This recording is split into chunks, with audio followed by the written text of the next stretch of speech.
Before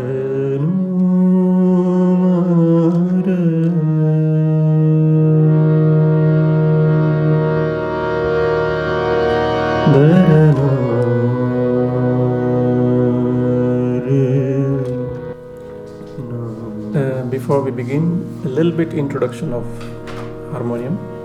Some of you know, and some of you don't. The actual original European harmonium, as you may know, was a harmonium on 4 legs, standing model, and it was played with the feet. The air was coming from a pedal, and 2 hands were used to play the European harmonium. Because the European music has the concept of harmonies.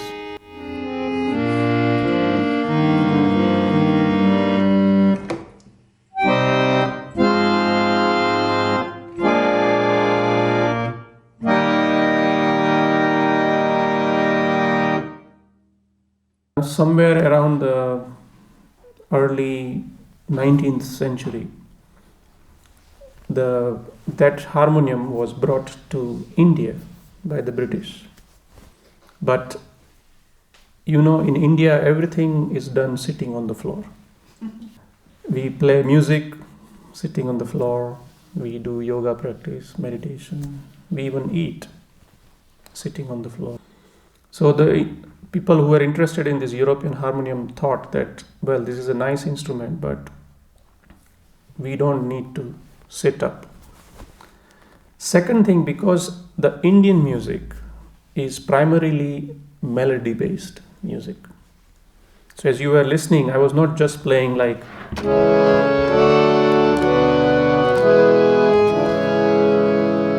no, I was playing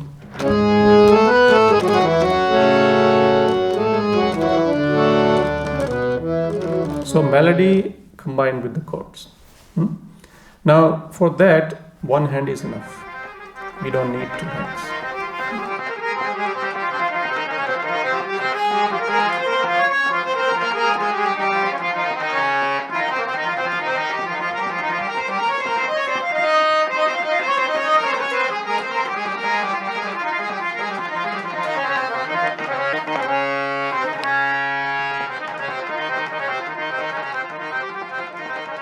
So what a guy in Kolkata in those days thought that, okay, let's cut these legs because we don't need this pedal.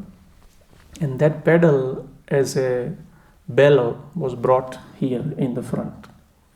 So the left hand, because we don't use 2 hands, the left hand would be used to bring the air and right hand to play the melody and chords.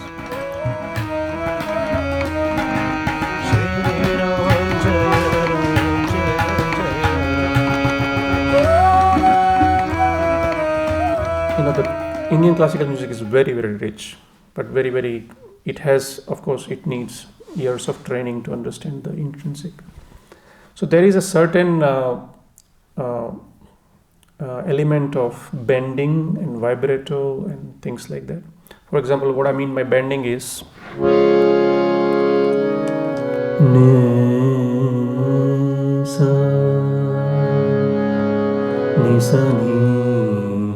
so see, I'm not going ni sa ni pa, not like square.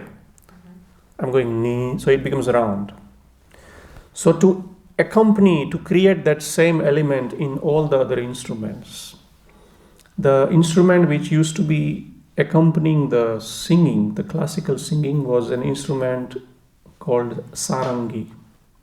So sarangi is capable to come closest to singing, but at the same time it is very, very difficult.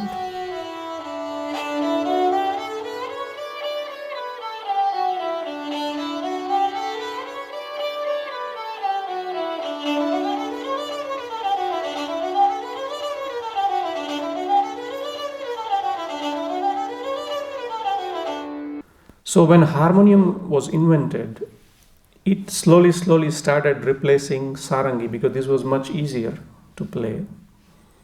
The only thing is that bending element is not here. So that is the only restrictions of that instrument. But because it being easier, many singers started adopting harmonium into their music. And that's how harmonium became very popular in India. So that's how it got adopted, and then it became part of all forms of music in India, whether it is the classical music and then the folk music, the devotional music.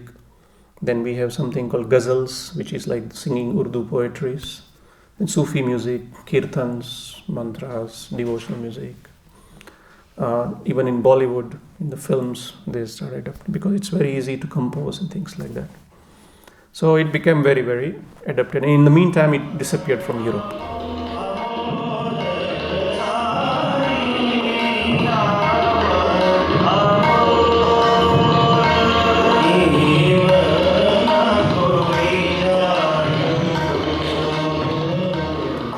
So what I'm trying to tell you is that in that way, now, not now, already from the 1950s, harmonium is an Indian instrument.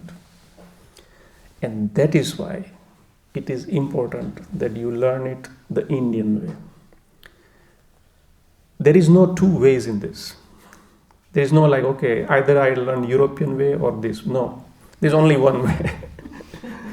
The right way. Or you have the wrong way. Problem is that in Europe it happened because of the interest of mantras and kirtans. People adopted the harmonium, but 90% of people bypassed the real learning of the harmonium, which is learning the Indian music system. So most of the harmonium playing that you hear by the known and the unknown mantra singers is basically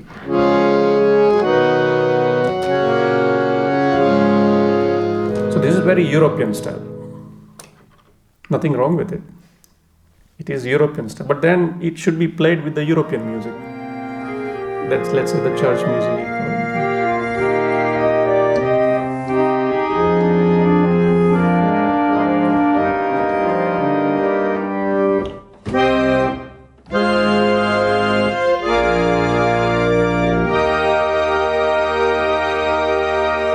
But if you intend to sing mantras or kirtans, then it is important that because mantras and kirtans are from India, there is no doubt about that, then whatever you play with it, let's say the harmonium, it should sound like this is coming from India.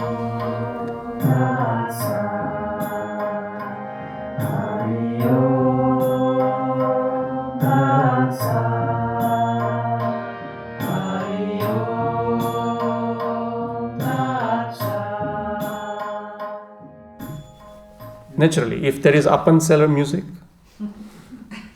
you want to sound it like it's coming from Appenzeller, not from Japan.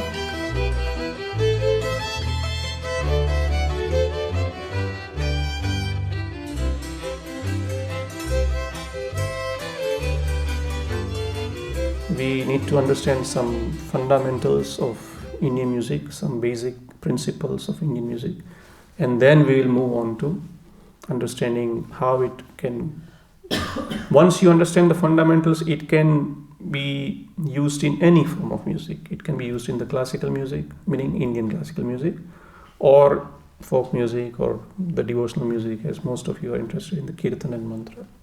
The same concept can be applied, but that concept needs to be understood, that those basic foundations.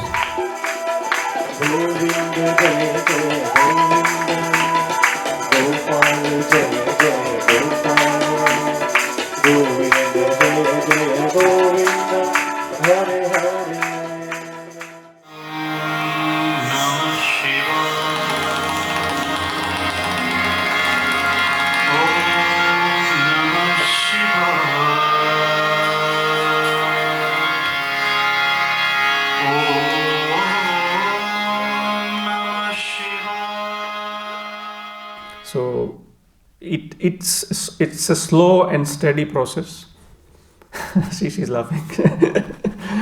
But it is, I tell you, it is very significant because it makes the foundation very strong and steady. And any foundation which is strong, then the building can really, and then in a way you are even whether you are singing for yourself or in a small group, you are representing something which is authentic. Let's say if I want to represent the up and seller music in India, I cannot sing it like some Swiss lyrics, but singing in the raga style. Maybe the people in India will say, very nice. Because we know this form. They already know this. Only thing is now I'm singing Swiss lyrics. But you will tell me that, Manish, this is not up and seller music. There is no connection. So the same way I'm telling that if something is played like this, actually in Indian classical music, when harmonium is played, not even once a chord is played. Because they play the raga music. So just to give you an idea, it will be more or less like this.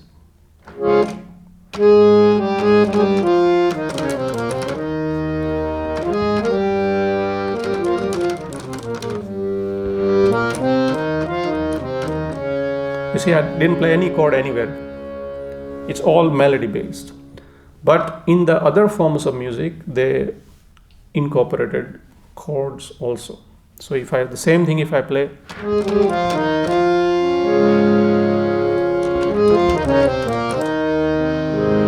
you see, so the melody is also there and the beauty of chords is also there. But the foundation is the raga, which is the main soul of Indian music. So we're going to learn slowly bits and pieces of all these foundations and we'll move on, okay? Is it shocking? No. Sometimes truth can be shocking. What to do?